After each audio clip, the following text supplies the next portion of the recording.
தாய் தமிழ் உறவுகள் அனைவருக்கும் மாலை வணக்கம். இந்த நாரணமங்கல மக்கள் அனைவருக்கும் என் நன்றியை தெரிவிச்சுக்கிறேன். இங்கே வந்திருக்கீங்க எல்லாருக்கும் நன்றியை தெரிவிச்சுக்கிறேன். உங்கள் எல்லாரையும் சந்தித்ததில் எனக்கு மிக மகிழ்ச்சி. இங்கே வந்திருக்க எல்லாருக்கும் என்னோட நன்றி, என்னுடைய வணக்கங்கள். நம்ம இங்கே நாம் தமிழர் கட்சி சார்பாக இங்கே கூடியிருக்க எல்லாருமே நேர்மையை முக்கியமாக கொண்டவர்களாக மட்டும்தான் இருக்க முடியும். நேர்மை உண்மை அப்படிங்கிறவங்க மட்டும்தான் இங்கே நாம் தமிழர் கட்சியில் பயணிக்க முடியும். அது நிச்சயமான உண்மை. இதில் நம்மளோட முக்கியமான கொள்கை வரைவுன்னு பார்த்தீங்கன்னா தற்சார்பு பொருளாதாரம். இப்போ எல்லாருக்கும் அதோட முக்கியத்துவம் தெரிஞ்சிருக்கும். சிலிண்டர் தட்டுப்பாடுல இப்போ குறைஞ்ச இந்த ஒரு வார காலமாக வலைதளங்கள்ல நீங்க பார்த்துட்டு இருந்திருப்பீங்க. உங்க வீடுகள்லயே இருந்திருக்கும். புக் பண்ண போனா உங்களுக்கு சிலிண்டர் தட்டுப்பாடு இருந்திருக்கும். இப்ப சிலிண்டர் வந்துட்டு எவ்வளவு முக்கியம்ன்றது மக்கள் எல்லாருமே புரிஞ்சிருப்பீங்க. இததான் அன்னையிலேருந்தே சொல்லிட்டு இருக்காரு. தற்சார்பு பொருளாதாரம் நம்மளுக்கு ரொம்ப முக்கியம். அப்ப ஆடு மாடு வளர்த்தல் வந்து அரசாங்க தொழிலாக்கப்படும்ன்றத அப்பையிலேருந்தே சொல்லிட்டு இருக்காங்க. 2017 சொல்லிட்டு இருக்காங்க. கொள்கை வரைவில் இருந்துட்டே தான் இருக்கு. மக்களுக்கு சில பேர் அதை கிண்டலும் அடிப்பாங்க. அப்ப எங்களை என்ன ஆடு மாடு மேய்க்க சொல்றாங்களா அப்படின்னு சொல்லிட்டு. ஆனா மாடுல இருந்து வர கழிவுகள்ல இருந்து பயோகேஸ்ன்ற விஷயத்தை தயாரிச்சு நம்ம வீட்டுக்கு தேவையான கேஸ் சிலிண்டர், அந்த தேவையான கேஸை வந்துட்டு நம்மளே உற்பத்தி செய்துக்க முடியும்ன்றத நிறைய ஊடகங்கள்ல நம்ம பிள்ளைகளே செய்து காட்டியிருக்கிறாங்க. இதை ஏன் நம்ம தமிழ்நாடு அரசு முக்கியத்துவம் கொடுத்து வளர்க்கலன்றதுதான் என்னோட கேள்வி. இது எல்லாருக்கும் இப்ப உங்களுக்கு தோணி இருக்கும், எல்லா மக்களோட மனதிலையும் இது தோணி இருக்கும். நம்ம வந்துட்டு ஏன் அடுத்த நாட்டுல போய் கையேந்தி நிக்கணும் இந்த கேஸ்க்காக?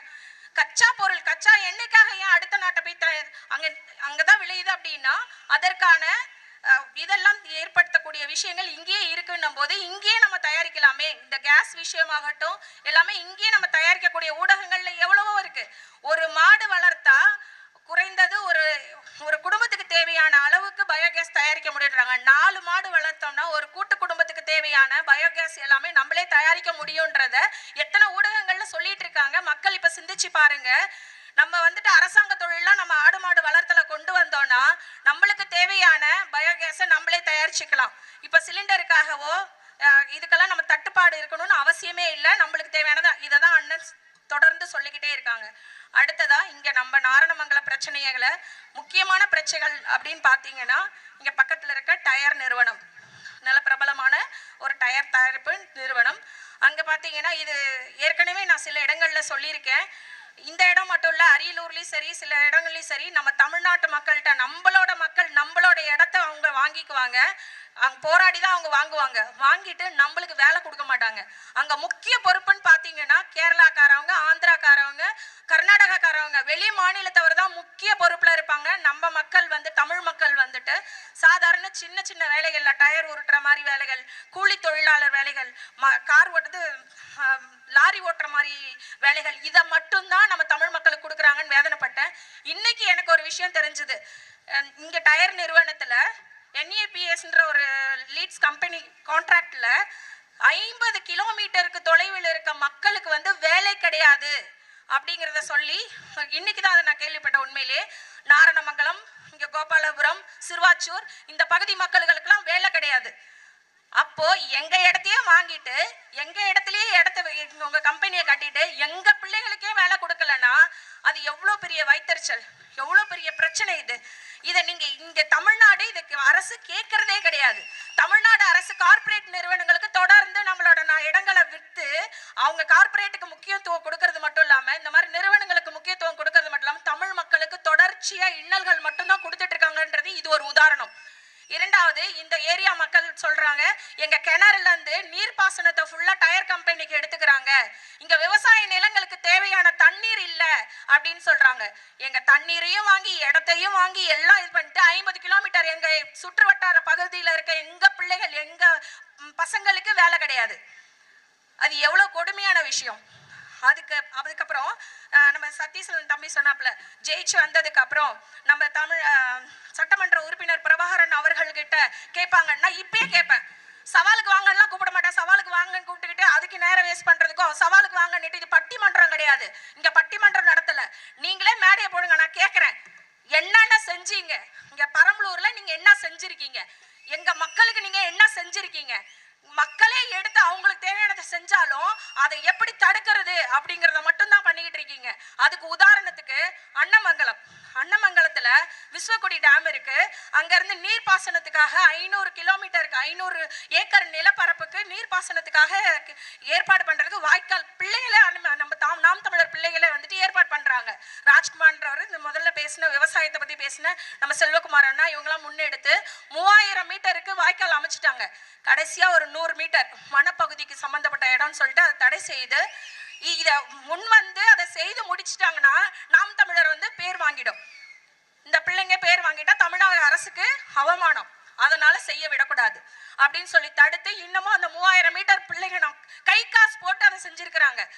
எல்லா பிள்ளைகளோட அந்த தமிழ்நாட்டுல நம்ம பிள்ளைங்க வந்து வெளிநாட்டுல வேலை செய்யற பசங்க பணம் அனுப்பி நம்ம மக்கள் வந்து மக்களோட பணத்துல செய்த விஷயம் அது. 3000 மீட்டர் வந்து தூர்வாரி இருக்கிறது நம்ம மக்களோட பணம்.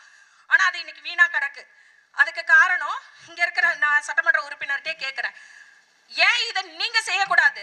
ஏன் இதை தமிழ்நாடு அரசு நீங்க செய்யக்கூடாது?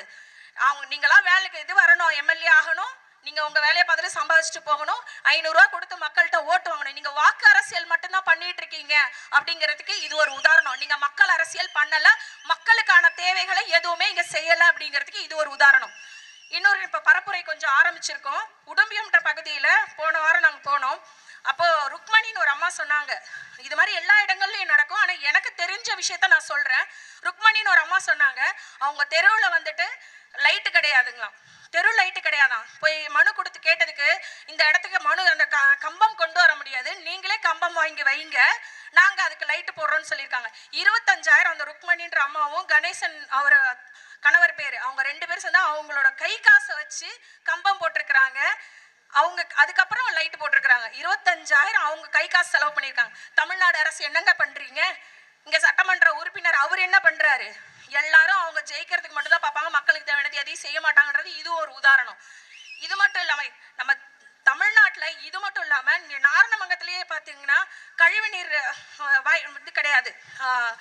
இன்னும் சொல்ல போனா நீர் வரத்து பாத்தீங்கன்னா ஒரு நாள் விட்டு ஒரு நாள் தான் வரது, 15 நாளைக்கு ஒரு தடவை குடிநீர் வரது, இங்க கழிவறைகள் கிடையாது, முக்கியமா பஸ் ஸ்டாண்டு கிடையாது. இந்த மாதிரி நிறைய விஷயங்கள் எல்லா ஊர்லயுமே இது இருக்கு, இதுல நாரணமங்கலத்திலயும் இருக்கு. முறையான வந்து ஒரு சீரான ஒரு வாழ்வுன்னு பாத்தீங்கன்னா கிராம மக்களுக்கு இல்ல. முக்கியமான இடங்கள்ல மட்டும்தான் ரோடு போட்டுக்குவாங்க. உள் கிராமத்துல உள் தெருவுல எல்லாம் பாத்தீங்கன்னா கிராமத்துல ரோடும் கிடையாது, லைட்டும் கிடையாது. இதுக்கெல்லாம் நம்ம சட்டமன்ற உறுப்பினர்கிட்ட பதிலும் இருக்காது. ஏன்னா அவங்க ஜெயிச்சது அவங்க சம்பாதிக்கிறதுக்கு மட்டும்தான். நீங்க மக்கள்கிட்ட வந்து செய்யறதுக்கு இல்லைன்றத மக்கள் தயவு செய்து புரிஞ்சுக்கோங்க. அடுத்தது நம்மளோட முக்கியமா தண்ணி அண்ணன் வந்துட்டு நம்ம கொள்கை பரப்பு இதுல வந்து சொல்லியிருக்கிறார், வரையறையில சொல்லியிருக்கிறாரு, தண்ணி எல்லாருக்கும் இலவசம், அது விற்பனை அல்ல அப்படின்றத சொல்லியிருக்காரு. இது ஒரு சின்ன உதாரணம் மட்டும் சொல்றேன். இப்ப என் வீட்டுல வந்துட்டு ஒரு கேன் தண்ணி நான் வாங்கினேன்னா 35 ரூபாய், ஒரு மாசத்துக்கு 1150 ரூபாய் ஆகுது தண்ணி, குடி தண்ணீர் மட்டும்.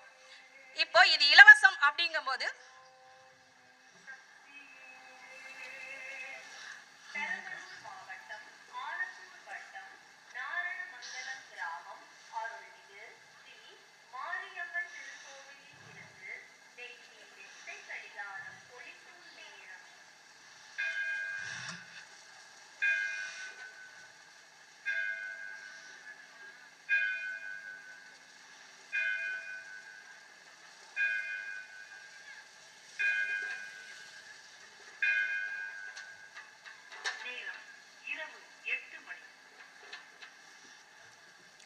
அமைதி காத்ததுக்கு அனைவருக்கும் நன்றி. கடவுளுக்கும் நான் நன்றி சொல்லிக்கிறேன்.